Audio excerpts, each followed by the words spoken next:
When investigators finally breached the second-floor bedroom at 36 Yogananda Street, they found the windows taped over with black trash bags. Inside, they discovered a computer hard drive that had been intentionally, violently smashed. It was a jarring discovery to make inside a quiet New England community like Newtown, Connecticut. But this specific home concealed a legally purchased arsenal, including an assault rifle, shotguns, handguns, and thousands of rounds of ammunition. On the morning of December 14, 2012, between 8 and 9 a.m., the 20-year-old perpetrator took a .22 caliber rifle and shot his mother in her bed. He then took her keys, got into a black Honda Civic, and drove toward the elementary school he had attended as a child. The deliberate destruction of his own hard drive, combined with the morning's timeline, reveals a killer who spent months premeditating a massacre while actively scrubbing his psychological history. He parked outside Sandy Hook Elementary at approximately 9:35 a.m. The front doors were locked as part of the school's normal security protocol, but he bypassed the electronic locks entirely by firing his rifle to shatter the plate glass window next to the entrance. Once inside, he used a Bushmaster XM15E2S semi-automatic rifle to discharge 154 rounds in under 5 minutes. The violence was concentrated almost entirely within 2 first-grade classrooms, Room 8 and Room 10. The physical footprint he left behind was highly detailed. Investigators documented earplugs, GPS route tracking data from the preceding weeks, and forensic DNA evidence. All of this confirmed that he acted completely alone. State investigators identified this as instrumental violence, a form of assault characterized by tactical proficiency and physical preparation that reflects a cold, instrumental logic. To understand how his mind deteriorated leading up to that morning, we have to look at his physical decline. By adulthood, he was profoundly anorexic. At 6 feet tall, he weighed only 112 pounds. His social isolation was absolute. He lived entirely inside a bedroom with blocked-out windows, refusing contact. Even though he lived in the same house as his mother, he communicated with her exclusively through email. Clinical investigators describe his condition as a dual diagnosis. He had early developmental delays, which were severely complicated by untreated obsessive-compulsive disorder and overwhelming anxiety.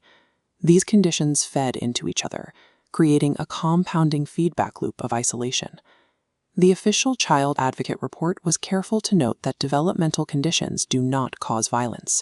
Rather, it was the failure to secure and maintain adequate mental health treatment that allowed his psychological state to completely collapse. When a person withdraws completely from society, they lose the ability to test thoughts against reality. He was left in a psychological vacuum, completely vulnerable to his own unchecked paranoias. While the hard drive was destroyed, investigators recovered other digital media from the home. They found a meticulously updated spreadsheet detailing centuries of historical mass murders. This email shows his participation in a micro-society of mass murder enthusiasts. He casually discusses mass stabbers, normalizing his violent preoccupation. Further down, he critiques weapon aesthetics, dismisses the Aurora shooting, and coldly analyzes past shooter suicide notes. This chilling logic dictated his target selection. According to behavioral profilers, he chose the elementary school because he had walked there as a child, so the environment was familiar. More importantly, he knew the victims could be easily overpowered, guaranteeing he would maintain absolute control.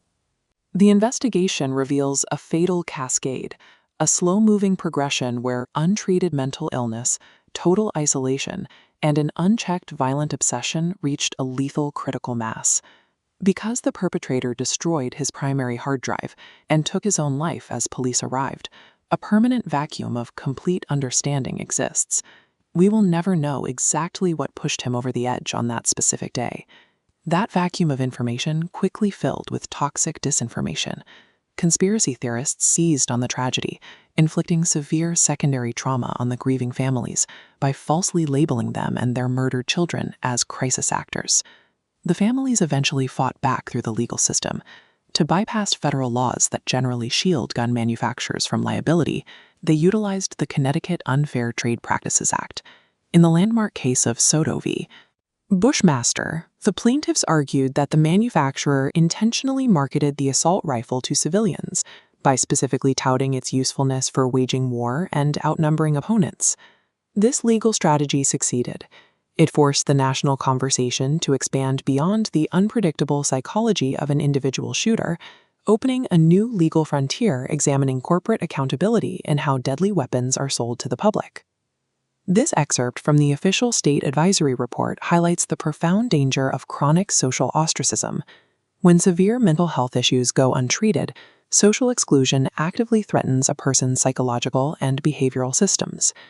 The official reports define the convergence of factors behind the violence: severe internalized mental health issues, an atypical preoccupation with mass murder, and unfettered access to deadly weapons. The result was a permanent scar on a small community and the loss of 26 innocent lives.